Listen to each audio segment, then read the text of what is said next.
ओम विश्वानिदेव सवितरदुरितानि पराशुभ यद्भद्रं तन्नयाशुभ। हम सौभाग्यशाली हैं कि हम गौरवमय संस्कृति का हिस्सा हैं। हमारी संस्कृति वो है जिसने मर्यादा पुरुषोत्तम राम दिए, जिसने योगी राज कृष्ण दिए, महर्षि दयानंद जी को दिया, गौतम कपिल कनाद ऋषि दिए, गुरु गोविंद सिंह और गुरु नानक दिए। उसी कड़ी के अंदर जहाँ वेद की शिक्षाओं का घर घर में जाकर संदेश दिया गया, वो संस्कृति है हमारी संस्कृति, गौरवमय संस्कृति। उसने हमें जीने के तरीके समझाए और यहाँ तक सरल शब्दों में समझाने का प्रयास किया कि जैसे करोगे वैसे ही भरोगे, जो बोओगे वो काटोगे, इसलिए सुख बांटो सुख मिलेगा। इसलिए मैं आज इसी विषय को आगे बढ़ाते हुए समझाने का प्रयास करूँगा। आप जितने मेरे भाई बहन देख रहे हैं, मेरी उनसे प्रार्थना है कि इस चैनल को, इस वीडियो को अंत तक देखें, चैनल को सब्सक्राइब करें, लाइक करें और शेयर करें। जब आप अंत तक देखेंगे तभी आपको ये विषय क्लियर होगा। इसलिए आपको मैं एक घटना के माध्यम से समझाने का प्रयास करूँगा। एक साधु वेला के अंदर बहुत से साधु घूम रहे थे और एक साधु बड़ा मायूस की हालत में सिर झुकाकर नीचे बैठा हुआ है। कुछ और साधु गुजरते हैं और देखते हैं साधु का जो जीवन मुस्कुराहट से भरा होता है। साधु तो ईश्वर की हर पल को खुशियों से जीता है, उसकी कृपा को महसूस करता है। तो एक साधु ये मायूस क्यों? ये दो चीज़ें नहीं हो सकती। तो साधुओं ने आके पूछा नज़दीक आकर, भाई क्या बात है, क्यों उदास हो? साधु होकर उदास? वो कहने लगा नहीं ठीक है, उदासी भरे शब्दों में बोला। तो साधु ने कहा नहीं, हम आपकी उदासी खत्म किए बिना नहीं जाएंगे। साधु का काम मुस्कुराना है, परमात्मा की हर निर्णय को स्वीकार करते, हंसते मुस्कुराते हुए खुशियों पर जीवन जीना और दूसरों को खुशियां बांटना साधु का काम है। लोगों का मार्गदर्शन करना साधु का काम है। साधु उदास नहीं हो सकता। जब बार बार साधुओं ने जोर दिया तो उस उदास साधु ने कहा, मेरी शंकाओं का समाधान करना, मेरी बात को सुनो और फिर सुन के समाधान हो तो बता कर जाना मुझे।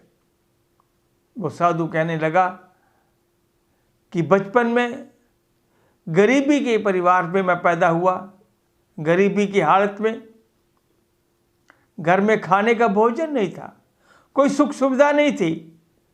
तो मैंने अपने दोस्त के साथ बैठ के योजना बनाई, आओ इन दुखों से बचने के लिए हम कोई प्रयास करें। तो दोनों दोस्तों ने हमने एक योजना बना ली और मिलजुल कर कोई काम करें कि ये दुख और कष्टों का निवारण हो सके। हम निकल पड़े बड़े शहर की तरफ और बड़े शहर में जाकर हमने मेहनत की, पुरुषार्थ किया और कुछ पैसे भी हमने कमा लिए।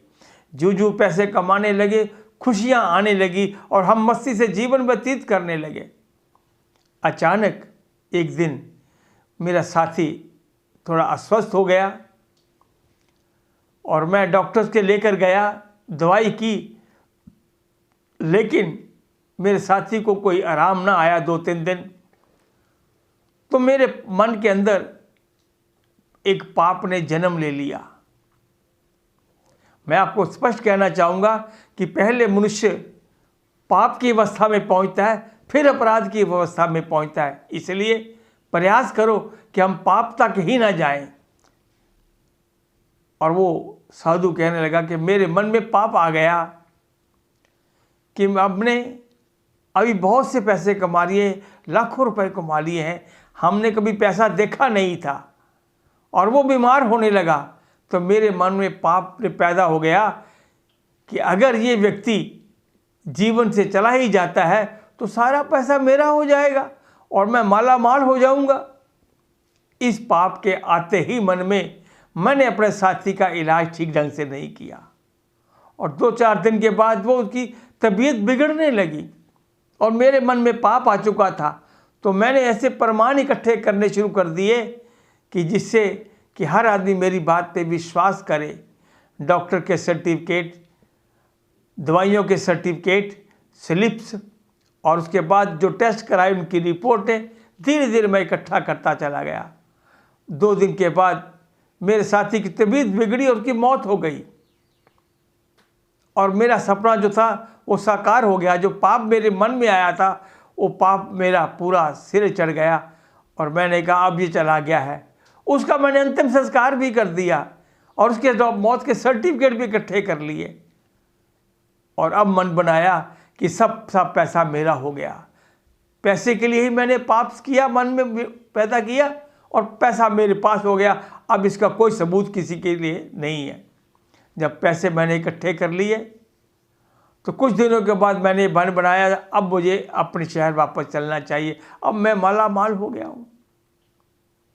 जब वो पैसों को लेकर अपने शहर में पहुँचा तो साथ ही एक योजना बना ली कि मैं अपने साथी के घर भी जाऊँगा और इसमें थोड़ी सी राशि, क्योंकि गरीब परिवार था, उनके लिए थोड़ी राशि भी बहुत बड़ी बात थी।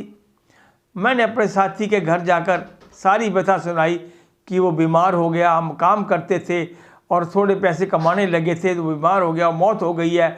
मैंने सारा अपनी व्यथा स्टोरी बनाकर उनको बड़ी पेश की और उनको विश्वास होने लगा धीरे धीरे मेरी बात पर। और मैंने थोड़े से पैसे उनमें से निकाल कर उनके हाथ में रखे, कहा ये मेरे साथी के हिस्से के पैसे हैं, ये भी मैं आपको उसकी अमानत देना चाहता हूँ। घर वालों को और ज़्यादा विश्वास हो गया कि बहुत ईमानदार आदमी है। लेकिन परमात्मा जानता है, कभी मन में ये विचार नहीं लाना चाहिए कि मुझे कोई देख नहीं रहा, मैं बहुत होशियार हूँ। परमात्मा होशियार से भी होशियार है। वो आपके हृदय के अंदर हर पैदा होने वाली बात, चाहे अभी आपने उसके अनुरूप काम किया है या नहीं किया, जो बात पैदा भी आपके मन में हुई है वो भी ईश्वर जानता है। इसलिए कहा कि पहले पाप मन में पैदा होता है, फिर अपराध आदमी करता है। पहले मन में विचार आया कि मैं साथी की हत्या कर दूं, ये एक पाप था, और जब उसका हत्या कर दी तो वो अपराध में बदल गया। इसलिए जब वो वहाँ पर गया अपने साथी के घर जाकर उसने उसे विश्वास दिला दिया कि इस तरह मौत हो गई है, ये थोड़े पैसे भी आपको उसके हिस्से के दे रहा हूँ। सब लोगों में बहुत इज्जत होने लगी, उसकी प्रतिष्ठा बढ़ने लगी। चाहे भले ही वो प्रतिष्ठा झूठी थी, फरेब वाली थी, लेकिन आम आदमी क्योंकि अल्पज्ञ है, कम जानता है, केवल ईश्वर जानता है कि हम ठीक कर रहे हैं या गलत कर रहे हैं। लोगों में विश्वास बढ़ने लगा, लोग उसको बहुत बड़ा आदमी कहने लगे, अच्छा आदमी कहने लगे। और क्योंकि वो पैसे भी कुछ लेकर आया हुआ था, उसने उन्हीं पैसों से घर समाज में बना लिया और शादी के लिए भी बात बन गई, शादी हो गई, घर बन गया और लोगों में बड़ी प्रतिष्ठा के साथ रहने लगा समाज के अंदर। लेकिन कुछ ही दिन बीते थे, अभी 2-3 साल ही बीते, संतान भी हो गई। और संतान होने के बाद जो ही थोड़ा और समय बीता, संतान 4-5 साल की हो गई, 6 साल की हो गई। घर में सब तरह की खुशियां मौजूद थीं। तो एकदम अचानक बेटा भी बीमार हो गया और बेटा ऐसा बीमार हुआ कि जू दवा की मर्ज बढ़ता चला गया। एक डॉक्टर से दूसरे डॉक्टर, दूसरे से तीसरे डॉक्टर में जाते गए और पैसे खर्च होने लगे, खुशियां घर में लुप्त होने लगी। इस प्रकार 4 साल बीत गए, बेटे की उम्र 11-12 साल तक पहुंच गई, लेकिन बीमारी ने पीछा नहीं छोड़ा। एक डॉक्टर से दूसरे डॉक्टर पर जाते गए। एक दिन चिकित्सक ने कहा इस बेटे को विदेश में ले जाओ, फलां डॉक्टर से इलाज कराओ, शायद इसका संभवतः उपचार हो जाएगा, हमारे देश में इलाज नहीं है। उसने पैसे खर्च किए, बाई एयर लेकर बच्चे को हॉस्पिटल में गया, अमेरिका में लेकर गया। वहाँ भी लगभग 1 साल रहे, दिन रात पैसा खर्च होता चला जा रहा था, लेकिन बच्चा बीमारी से रिकवर नहीं हो रहा था। अंत में एक दिन डॉक्टर ने कह दिया कि ज़्यादा उम्मीद तो नहीं है, अब बच्चे की सेवा का ही काम है, अगर आप इसको घर ले जाओगे तो ठीक है, हमें उम्मीद नहीं है कि बच्चा ठीक हो पाए। बहुत मायूसी हुई इस नौजवान के मन में और उदास हो गया। तो उसी दिन रात को जब चलने का प्रोग्राम था तो रात को बेचैनी से बेटा पैर खड़ा हो गया और बड़बड़ाने लगा नींद के अंदर। जब बड़बड़ाने लगा तो ये नौजवान खड़ा हुआ, बेटा क्या बात है? कहता कोई बात नहीं है। कहते क्यों बड़बड़ा क्यों रहे हो? कहते इसलिए कि सुनो मेरी बात, आपने मुझे पहचाना। फादर को और हैरानी हुई कि बेटे के ऊपर शायद दिमाग के ऊपर दवाइयों का असर हो गया है और मुझे पूछता कि आपने मुझे पहचाना। कहते मैंने बेटे क्यों नहीं पहचाना, तुम मेरे बेटे हो, मैं आपका फादर हूँ। कहते ठीक नहीं, मैं आपका बेटा नहीं, आप मेरे पिता नहीं। गौर से देखो मेरी आंखों की तरफ, ध्यान से देखो, मैं वही नौजवान हूँ, आपका दोस्त, आपका साथी, जिसके पैसे तुमने मारकर मुझे मरवा दिया, मुझे मार दिया। आज वो पैसों का हिसाब चुकता हो रहा है। जितने पैसे तुमने मेरे मारे थे वो सब दवाइयों पे खर्च हो गए हैं। अब मेरा हिसाब किताब चुकता हो रहा है और मैं जल्दी ही अब चला जाऊंगा। कहते बेटा फिर लेट गया। मैंने अगले दिन जहाज की टिकट बुक आई और भारत में फिर आ गया और कुछ दिनों के बाद ही बेटा दुनिया से चला गया। मेरा जितना पैसा था ख़त्म हो गया, घर में सब तरह की खुशियाँ ख़त्म हो गई और मैं फिर उदास रहने लगा। उदास रहकर मैं घर छोड़ने तक मजबूर हो गया। जिस पैसे से लेकर मैंने साथी का पैसा मारा था और जिसके लिए मैंने घर खरीदा था, मुझे खुशियाँ मिलेंगी, मुझे इज्जत मिलेगी, प्रतिष्ठा मिलेगी, अब घर भी चला गया, खुशियाँ भी चले गई, प्रतिष्ठा भी चले गई। इसलिए साथियों मैं कहना चाहता हूँ, बेईमानी से कमाया हुआ धन, चुराया हुआ धन, धोखे से प्राप्त किया हुआ धन ना खुशी देगा, ना प्रतिष्ठा देगा, ना सम्मान देगा। इसलिए हमेशा ही प्रयास करो, भले ही 2 पैसे कम हों, उससे निर्वाह किया जा सकता है, लेकिन पाप भरी कमाई से जितना भी प्रयास करोगे कोई सुख मिलने वाला नहीं है। इसलिए इस घटना के माध्यम से मैंने आपको बताने का प्रयास किया कि जो ही उसके पैसों का हिसाब हो गया, बेटे का देहांत हो गया, तो आदमी कहने लगा वो साधु, मुझे वो दीवारें जो मैंने अपने बड़े शौक से खड़ी की थी, जिनको मैंने अपने हाथों से चमकाया था, अब वो दीवारें मुझे खाने को दौड़ती थी। घर में अंदर बाहर बैठते उठते मुझे बार बार उस दोस्त की पिक्चर नज़र आती थी और मुझे वो जीने नहीं देती थी। इसलिए मैं सब कुछ छोड़कर दौड़ गया और मैंने ये साधु के कपड़े पहने लिए और मैं इस वेला साधु वेला में आ गया। अब बताओ मैं उदास रहूं तो खुश कैसे रहूं मैं, बताओ। तो साधुओं ने उनकी बात को सुन के कहा, भाई दोस्त, हर कर्म करने से पहले आदमी को सोच लेना चाहिए। हमारे ऋषियों ने कहा, हमारी संस्कृति पुकार पुकार पे कह रही है, अवश्यमेव भोक्तव्यम कृतम कर्म शुभाशुभम। जो भी हम बुरा या अच्छा कर्म करेंगे वो फल अवश्य ही तुम्हें भुगतना पड़ेगा। ये मेरे दोस्त साधु भाई, अब तुमने पाप किया है, वो पाप का फल तो तुम्हें भुगतना ही पड़ेगा।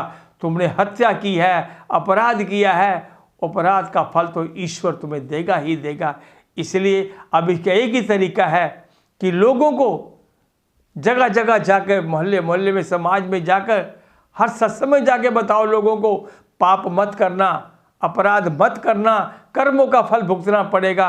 और किसी के इस बहकावे में मत आना कि किसी के नदी में जाके डुबकी लगा लेंगे, किसी का जाप करवा लेंगे, किसी को भोजन करवा देंगे तो पापों से फल से मुक्ति मिल जाएगी। पापों के फल से मुक्ति नहीं मिलेगी, नहीं मिलेगी। इसलिए 100 बार बुरा कर्म करने से पहले सोच लेना। जो अगर चाहते हो तुम्हें खुशियाँ मिले तो खुशियाँ बांटो। आप नहीं चाहते कोई आपके साथ धोखा करे तो आप भी किसी के साथ धोखा नहीं करें। आप चाहते हैं कि सब लोग आपका सम्मान करें, आप भी सबका सम्मान करें। इसलिए ज़्यादा ना कह के इतना ही समझाना चाहूँगा, बताना चाहूँगा इस वीडियो के माध्यम से। हर कर्म करने से पहले सोचिए कि आप किसी का अहित न करें। Put your self in place of others. हमेशा अपने आप को दूसरों की जगह रख के सोचिए कि अगर ऐसा ही व्यवहार कोई दूसरा व्यक्ति मेरे साथ करेगा तो मुझे कैसा लगेगा। है मेरे भाइयों, इस वीडियो को आपने ध्यान से सुना है और इस चैनल को जरूर सब्सक्राइब करें और इसको वीडियो को अधिक से अधिक लोगों तक शेयर करें ताकि हमारे जहन में, हृदय में ये बात घर कर जाए कि मुझे अपने किए हुए कर्मों का फल अवश्य भुगतना पड़ेगा, कोई माफ़ी नहीं मिलेगी। आप जाप करें, पाठ करें, स्वाध्याय करें, उससे अपने आने वाले जीवन के आने वाले कर्मों का सुधार कीजिए और पुराने किए हुए कर्मों का फल जो आपको परमात्मा की नई अवस्था से प्राप्त हो रहा है उसकी नई अवस्था को मानते हुए स्वीकार करें, जीवन का और भविष्य का निर्माण करें। इन शब्दों के साथ मैं आप सबका धन्यवाद करता हूं और अगली वीडियो फिर आपके सामने लेकर इसी प्रकार प्रेरणा करूंगा। ओम प्रकाश आर्य, धन्यवाद।